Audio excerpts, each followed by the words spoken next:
भाई 100 की जगह पे 100 करोड़ के मालिक बनाए दिया।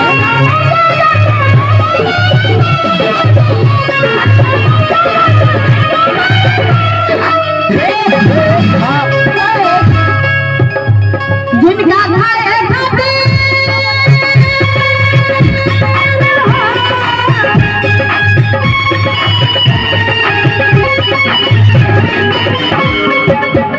जिनका खाए खाते रोटी अचार लाई के, जिनका खाए खाते रोटी अचार लाई के, जिनका खोवा मटिया लाई लाल हो जाए।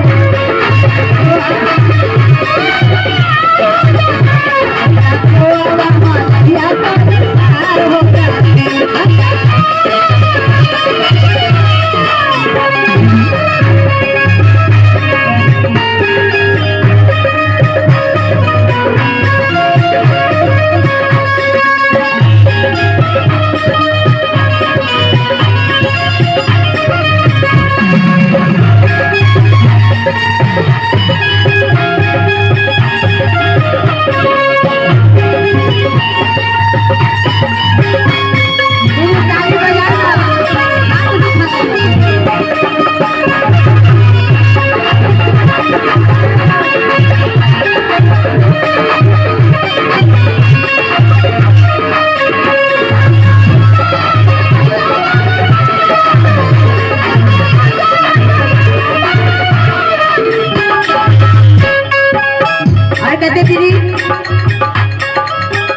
जिनका सुते खाते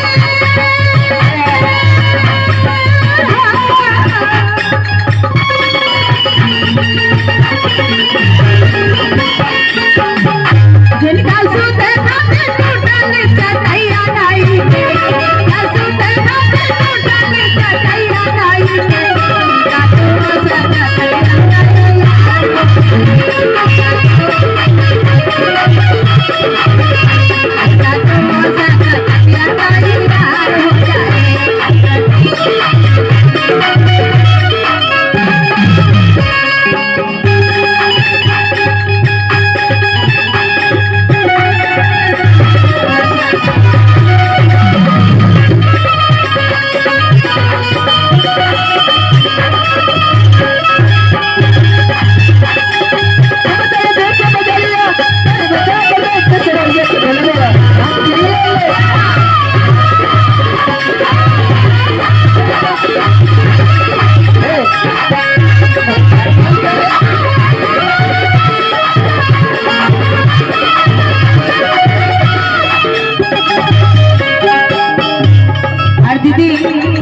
विश्वास करके महादेव के रहिए वही पूरा करेंगे। कहते हैं हाँ जी पहिला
चर्चा करे कहले। हाँ चर्चा कीजिए चर्चा। बउआ कैमरा बंद कर बउआ। कैमरा ठीक बात है ना, कोई बात नहीं, चर्चा कीजिए। चर्चा भी वही होगा। हेलो चर्चा कीजिए दीदी।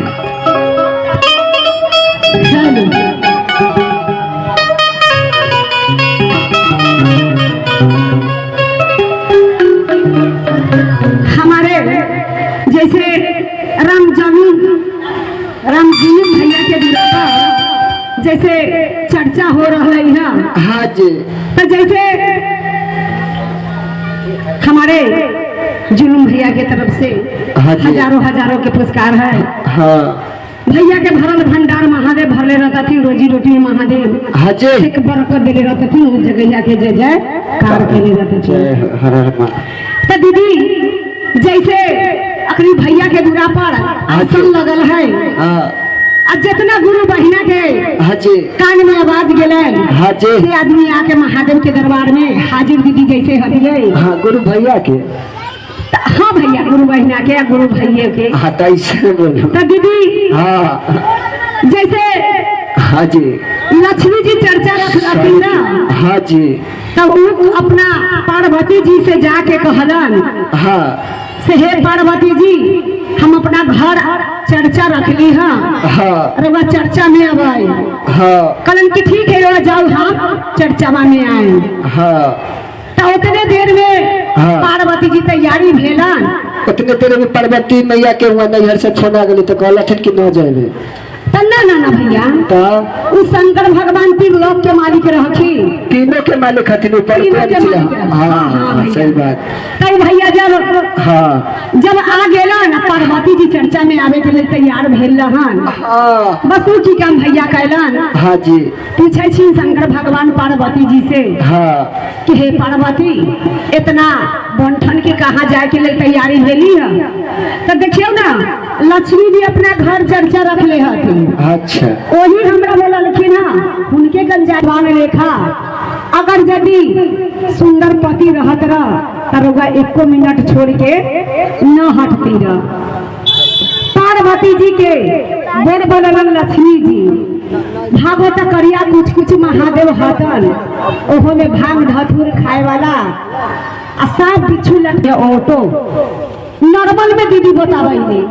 तो दीदी अखनी जुल्स क्या सकान न है तो किस्तियों पर निकाल के भैया दूरा पर गाड़ी लगा दे छी। ठीक है माई जी हम जाइले कोई पिकअप वाला के कहले आ गरियावा लेके रहोगा जाए। आगे आगे बूढ़ी माता गेला ना, पीछे से पिकअप गेला, वो मंदिर में जावे पूजा प्रधान करे। तो दीदी उ तरहन भगवान भक्ति में पैसा लगैले अपना आप सब छोटकी के घर में दीदी चल गए। अब दोनों अपना आपस में घर खोल खोल के न है पीछे तो झगड़ा करे लगला। कहला कि से तू हमर ले ले तो तू हमर ले ले। तो सास कहलन कि केकरो कोई न ले ले कहीं हम तोरा से 5 रुपया के लिए हाथ फैलबैत रही हो तो न रहा ओकरा से जब मांगत रही है तो हमारा हाथ में थमा देत रहे। तो लक्ष्मी रहे जे दान कल के तेरा घर में लक्ष्मी चल गए तू अपना आपस में झगड़ा कहला करबे। तो दीदी कोई भिखमंगा आवे तो ओकरा 2 रोटी है खियाला से कम न गेल है, आ कोई आ गया ओकरा 5 रुपया हाथ में देला से कोई कम न गेले है। तो दीदी यही भाव पर एगो भजन है भैया अपना अपना साज बढ़ाइए।